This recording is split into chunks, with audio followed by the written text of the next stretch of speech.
The palace of King Xerxes in Persia was full of noise and color. Servants hurried with golden trays. Soldiers stood at tall gates, and courtyards sparkled with fountains. Somewhere deep inside this great palace, Queen Esther lived quietly. Though she wore a crown now, her heart was still the same kind, gentle heart of the girl raised by her cousin Mordecai.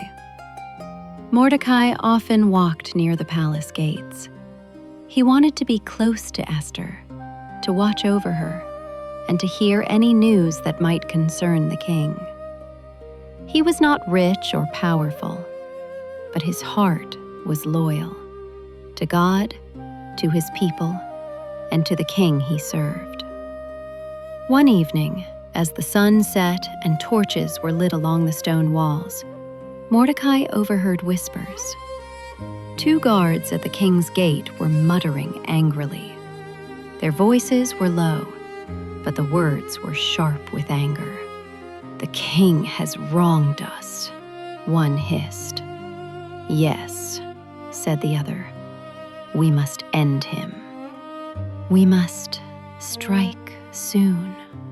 Mordecai's eyes grew wide. His heart pounded. They were plotting to kill King Xerxes. He knew he could not stay silent. Rushing back, he sent word to Esther. Esther, wise and careful, told the king what Mordecai had discovered. She gave full credit to Mordecai, saying, "It was my cousin who uncovered the plan." The king's officials investigated, and indeed, it was true. The 2 guards were punished, and the king's life was saved. The report was written in the royal records, though at that time Mordecai was not given a reward. Still, Mordecai was at peace. He did not serve for praise or riches. He served because it was right. Even as Esther grew more beloved in the palace, she remembered Mordecai's words. "Do not reveal that you are Jewish. Keep it hidden for now." And so, Queen Esther kept her secret. Day after day, she smiled and spoke gently in the palace halls, never telling anyone that she belonged to God's chosen people. It was not the time yet for her identity to be revealed. Sometimes, Esther may have felt torn inside. She wanted to honor God openly, but she also trusted Mordecai's wisdom. She knew God had placed her in the palace for a reason, even if she did not yet understand what that reason was. Not long after, another man began to rise in power. His name was Haman. He was clever, proud, and hungry for recognition. The king liked him and placed him high above all the other officials. Soon, wherever Haman went, people bowed low to the ground to show respect. Everyone bowed, except one man, Mordecai. When the king's servants asked Mordecai, "Why do you not bow to Haman as the others do?" Mordecai quietly answered, "I am a Jew. I bow only to the Lord my God." Day after day, Haman's eyes burned with fury when he saw Mordecai standing tall. Pride filled his heart like poison. He thought, "How dare this man refuse me? Doesn't he know who I am?"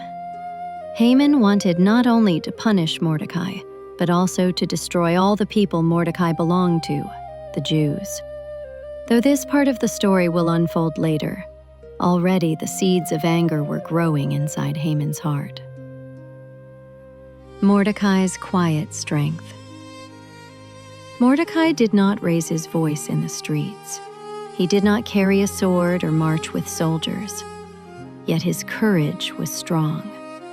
He was faithful in small things, listening at the gate, warning the king, refusing to bow to false pride. And God saw it all. Though no one rewarded Mordecai right away, heaven wrote his name in a much greater record. God was preparing a time when Mordecai's loyalty would not only be remembered, but honored in a way no one could imagine. Children, isn't it amazing how Mordecai chose to do the right thing, even when no one clapped for him? He could have stayed quiet and ignored the plot against the king. He could have bowed to Haman like everyone else. But Mordecai remembered something important. God sees everything. Sometimes you may feel unnoticed when you are kind, honest, or faithful. Maybe you share your toy and no one thanks you. Maybe you tell the truth and it seems like no one cares. But just like Mordecai, you can be sure of this. God notices. God remembers. And God rewards faithfulness in His time. So tonight, as you close your eyes and rest, remember Mordecai at the palace gate. He was just one man among many, but God saw his loyalty. God sees your loyalty too. Whisper a prayer. Lord, help me to be faithful like Mordecai. Even if no one notices, I know you see me. Help me keep my heart true to you. And as you sleep, know that God is watching over you, writing your story with love, just as He wrote Mordecai's. Good night, little one. Rest in the safety of God's care.